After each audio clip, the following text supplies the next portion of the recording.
जय मसीह के मित्रों, एक बड़ी खास बात प्रभु यीशु मसीह ने मत्ती 5:15 में कही है और बाल्यकाल से वो मेरा बड़ा प्रिय विषय है कि लोग दिए को जलाकर पैमाने के नीचे नहीं परंतु दीवट पर रखते हैं और उससे घर के सब लोगों को प्रकाश पहुंचता है। अर्थात आज हम वचन सीखने जा रहे हैं कि प्रभु यीशु मसीह जो जगत की ज्योति है, उन्होंने मनुष्यों के लिए कहा तुम जगत की ज्योति हो। हम कैसी ज्योति हैं, हम कैसे दिए बनकर अपने प्रकाश से समाज को, कलीसिया को, अपने परिवार को आलोकित कर रहे हैं, प्रकाशित कर रहे हैं। एक गीत है, हम तो जलते दीप हैं यीशु की ज्योति के, हम तो जलते दीप हैं यीशु की ज्योति के। ये प्रश्न है, क्या मैं और आप जलते हुए दीप हैं प्रभु यीशु मसीह के? पुराने नियम में सामुएल का वर्णन है, बहुत शानदार है। पहला सामुएल 3 अध्याय में रात्रि का वक्त है लेकिन लिखा है कि यहोवा का दीपक नहीं बुझा था और सामुएल जागा हुआ था। और वहां पर लिखा है कि उन दिनों में वचन दुर्लभ था और दर्शन कम मिलता था, लेकिन फिर सामुएल को यहोवा परमेश्वर की आवाज आई, सामुएल सामुएल। सामुएल ने सोचा उसे एली ने बुलाया है। वो जाकर पूछा, एली ने कहा मैंने बेटे तुझे नहीं बुलाया। लेकिन 3 बार ऐसा हुआ, तब एली समझ गया कि सामुएल को यहोवा परमेश्वर ने बुलाया है और उसने कहा जा तू फिर जाकर लेट रहे और जब वो तुझे फिर पुकारे तो तू कहना हे प्रभु कह, क्योंकि तेरा दास सुन रहा है। दिए बनने के लिए सबसे पहली जो गुणवत्ता हमारे जीवन में आना चाहिए, क्वालिटी होना चाहिए, वो है कि हम परमेश्वर की आवाज को सुने, परमेश्वर की आवाज को सुने और उसके अनुसार जीवन में आगे बढ़े। प्रभु यीशु मसीह की आवाज को सुने। वो कई बार हमसे बातचीत करते हैं, अलग अलग तरीकों से हमसे वो बातचीत करते हैं। जब हम उससे प्रार्थना करते हैं, वचन पढ़ते हैं, वचन को सुनते हैं, तो हम उनकी आवाज को सुनते हैं और हमारे जीवन में परिवर्तन होता है, आत्मिक उन्नति होती है। वचन को हम देखेंगे तो प्रभु यीशु मसीह ने लूका 12 और 35 में कहा है, तुम्हारी कमरे कसी रहें, बंधी रहें और तुम्हारे दिए जलते रहें।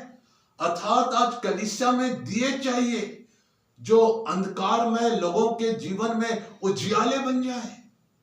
प्रभु यीशु मसीह इसलिए संसार में आए कि जो लोग अंधियारे में चल रहे थे उन्होंने बड़ी ज्योति देखी और वो ज्योति जगत की प्रभु यीशु मसीह बैतलहम में पैदा हुई।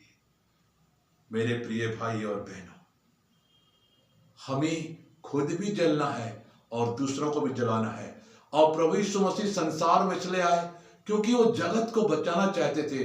वो मनुष्य से प्रेम करते थे क्योंकि मनुष्य परमेश्वर के स्वरूप में बनाया गया है। वो किसी का नाश नहीं चाहते थे। एक गीत बहुत पुराना है, बहुत अच्छा है,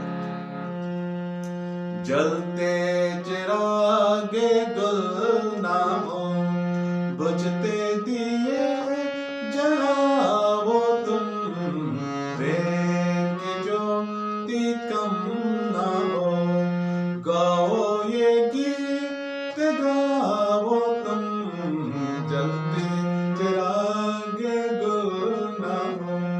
ये प्रश्न है मेरे और आपके सामने, मेरे दोस्तों, भाइयों और बहनों, क्या हम जलते हुए दीपक हैं या बुझ गए हैं? यदि जो बुझ गया है उसे जलाना है और उसके पहले स्वयं को भी जलना है। यशायाह 60 में लिखा है, उठ प्रकाशमान हो क्योंकि तेरा प्रकाश उदय हुआ है। वचन कितनी प्रेम की बातें करता है, कितनी खूबसूरती की बातें करता है। भजन 119 और 105 में लिखा गया है, तेरा वचन मेरे पांव के लिए दीपक और मेरे मार्ग के लिए उजियाला है। आज बहुत से लोग अंधकार की राहों में भटके हुए चल रहे हैं, उनको सही रास्ता नहीं मालूम क्योंकि वो पाप के जंजाल में, जाल में फंसे हुए हैं। परमेश्वर के दीपक बनने के लिए दूसरी सबसे बड़ी खास बात है कि हमें परमेश्वर के वचन को अपने जीवन में उतारना होगा, उसका पालन करना होगा। तभी भजन संहिता 119:5 हमारे जीवन में पूर्ण रूप से लागू होगा कि तेरा वचन मेरे पांव के लिए दीपक और मेरे मार्ग के लिए उजियाला है। यह व्यक्तिगत चुनाव है कि दीपक, परमेश्वर का वचन जो है वो दीपक बनकर मेरे मार्ग के लिए, मेरे पांव के लिए उजियाला बन जाता है। फिलिपियों 2 अध्याय में पौलुस एक बहुत खास बात कहते हैं, वो मैं आपके साथ पढ़ना चाहता हूं। फिलिपियों 2:14 और 15 पद में कि जो दीपक है उसकी तीसरी क्वालिटी कि वो एक नम्र अगुआ है। वो दूसरों को लेकर साथ में चलता है और जलता है, उनको समझाता है, खुद की कमी को महसूस करता है, सुधारता है, और वो काम करते समय कुड़कुड़ाता नहीं है। यहां लिखा हुआ है, सब काम बिना कुड़कुड़ाए और बिना विवाद के किया करो, ताकि तुम निर्दोष और भोले होकर टेढ़े और हटीले लोगों के बीच परमेश्वर के निष्कलंक संतान बने रहो, जिनके बीच में तुम जीवन का वचन लिए हुए जलते हुए दीपकों के समान दिखाई देते हो। क्या आज हम दूसरों के सामने, कलीसिया में, समाज में, जहां हम कार्य कर रहे हैं वहां पर, जब हम यात्रा कर रहे हैं उनके बीच में, कहीं पर भी हम हों, क्या वो हम जलते हुए दीपक हैं? दीपक की एक खास बात है कि एक फिलोसफिकल मनुष्य के जीवन से जुड़ा हुआ है कि जीवन की जब तक बाती जलती रहेगी मनुष्य रोशनी देता रहेगा। जिस प्रकार जब तक दिए में तेल है वो जलता रहता है, रोशनी देता है, उसी प्रकार मेरा और आपका जीवन है कि हमारे जीवन में परमेश्वर की हिम्मत की, विश्वास की, प्रेम का तेल जब तक बना रहेगा हम दिए बनकर जलते रहेंगे और दूसरों को रोशनी देते रहेंगे।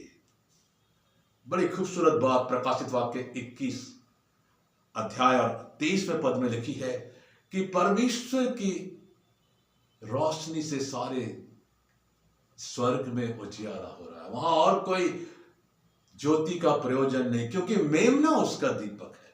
और यदि मेमना अर्थात प्रभु यीशु मसीह जो कलवरी के क्रूस पर अपने प्राणों का बलिदान देकर मर गया, गाड़ा गया और तीसरे दिन जी उठा, उसने मृत्यु पर जयवंत पाई और एक शानदार घोषणा की कि तुम्हें अंधकार से डरने की जरूरत नहीं है, क्योंकि भोर का तारा प्रभु यीशु मसीह चमक रहा है। हालेलुया, कितनी शानदार बात है। वचन के अंत में मैं एक गीत हम सबों के आत्मिक उत्थान के लिए गाना चाहता हूं। मैं हूँ दीपक एक छोटा जल रहा, आंधियों के साए में हूँ पल रहा।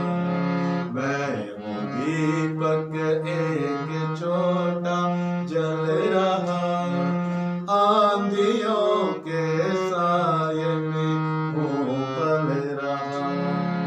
मेरे दीपक का उजाला है मसीह, मेरे दीपक का उजाला है मसीह, जिसकी छाया में पले हैं हम सभी।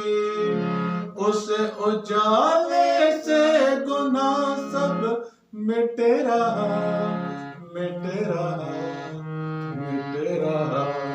मैं हूँ दीपक एक छोटा जल रहा, आंधियों के साए में हूँ पल रहा। प्रभु यीशु मसीह आप सबको बहुत बहुत आशीष दे। आमीन।